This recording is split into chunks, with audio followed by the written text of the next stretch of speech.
आजको यो समयमा राम्रो स्पिडमा टाइपिङ गर्ने इच्छा कसको हुँदैन र? चाहे कुनै प्राइभेट संस्थानमा जब गर्न होस् या लोकसेवा आयोग कुनै संस्थानहरूमा कम्प्युटर स्किल टेस्टको परीक्षा नै दिन किन नहोस्। त्यसैले आज म हजुरहरूलाई छोटो समयमा कसरी नेपाली टाइपिङ एकदम सुपरफास्ट तरिकाले गर्न सकिन्छ भनेर सिकाउन गइरहेको छु।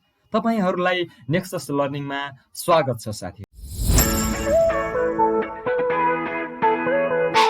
टाइपिङ गर्नको लागि तपाईहरुसँग अति आवश्यक 4 वटा कुराहरू हुनुपर्ने हुन्छ। नम्बर 1 मा ल्यापटप अथवा डेस्कटप, नम्बर 2 मा कीबोर्ड, नम्बर 3 मा छ चेयर, बस्नको लागि चेयर, र नम्बर 4 मा एउटा टेबल पनि अति आवश्यक हुन्छ टाइपिङ स्पिडमा गर्नको लागि चाहिँ।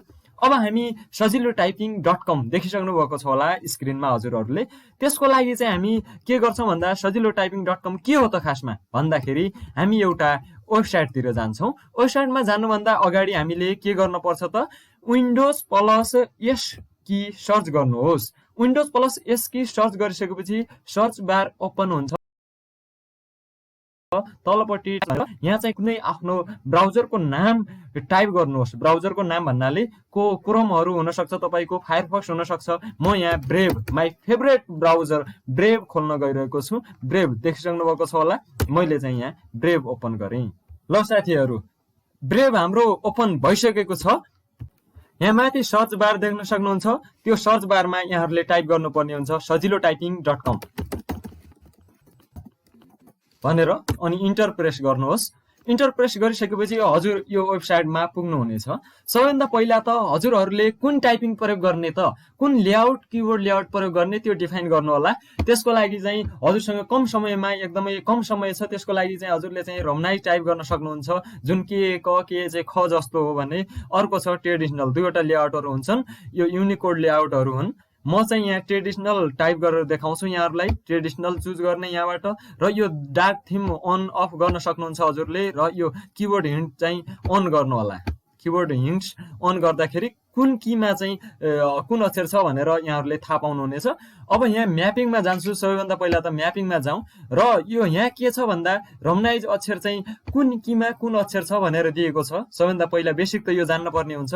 केमा क छ भनेको छ भने केमै ख छ भनेको छ। एउटा स्मल लेटर छ, अर्को क्यापिटल लेटर छ। क्यापिटल लेटर प्रेस गर्नको लागि शिफ्ट प्लस के प्रयोग गर्नुपर्ने हुन्छ, त्यसैले ख आउँछ। अरु ग घ त्यस्तै गरी यहाँ कर्मश रहेका छन् भने तलपट्टि ट्रेडिसनल लेआउट पनि छ। यहाँ चाहिँ यसमा क छ रे, भीमा ख छ, युमा ग छ भनेर छ। यस्तै तरिकाले यहाँ दिएको छ। हजुरलाई आवश्यक पर्ने सबै केहरू यहाँ दिएको छ। अब हामी जान्छौं यहाँ लेसनतिर। हामीले खासमा अभ्यास गर्ने लेसनहरु हो। लेसनमा चाहिँ क देखि ङ, च देखि यहाँसम्म भनेर चाहिँ यस्तै गरी क्रमशः एकदम बेसिक लेभलदेखि एडभान्स लेभलसम्म रहेका छन्। म यो सबैभन्दा पहिलाको क देखि ङ सम्म गरेर टाइप गरेर देखाउन गइरहेको छु। सुरु गर्नको लागि कीबोर्डमा स्पेस की प्रेस गर्नु होला, र यसमा क छ शिफ्टसँग, अनि नर्मल्ली यसमा ख छ, भीमा ख छ, भीमा ख छ, भीमा ख छ, जी ग छ भनेर छ।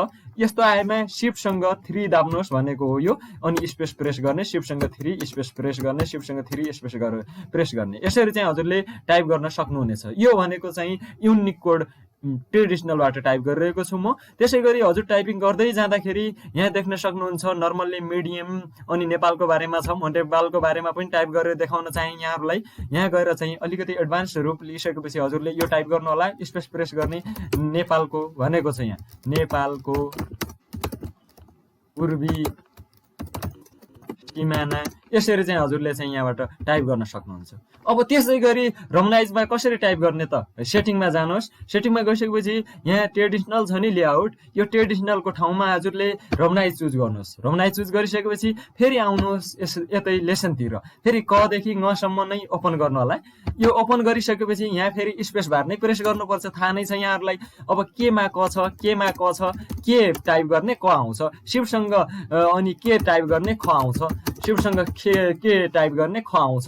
यसरी टाइप गर्दै जानु होला। र शिफ्टसँग के दाब्दाखेरि जति पनि माथि यो 6 छ, 6 भन्दा राइट साइडतिर टाइप गर्नको लागि लेफ्ट साइडको शिफ्ट प्रेस गर्नु होला। यो शिफ्ट प्रेस गर्ने, र यो यहाँ भन्दा 5 देखि लेफ्ट तिरको टाइप गर्नको लागि चाहिँ शिफ्ट दाब्नु परेमा राइट तिरको शिफ्ट प्रेस गर्नु होला।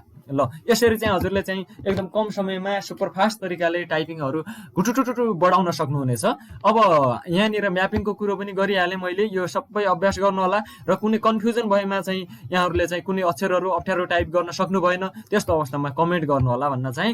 र यहाँनिर प्र्याक्टिसकोहरू पनि दिएको छ, यहाँबाट प्र्याक्टिसहरू गर्न सक्नुहुनेछ। यहाँहरूलाई यो सजिलोटाइपिङ.com यसको लिङ्क चाहिँ मैले भिडियोको डिस्क्रिप्सनमा राखिदिनेछु, त्यहाँबाट सजिलै हजुरहरू जान सक्नुहुनेछ यो वेबसाइटमा। र यहाँनिरबाट हजुरले लगइन पनि गर्न सक्नुहुन्छ।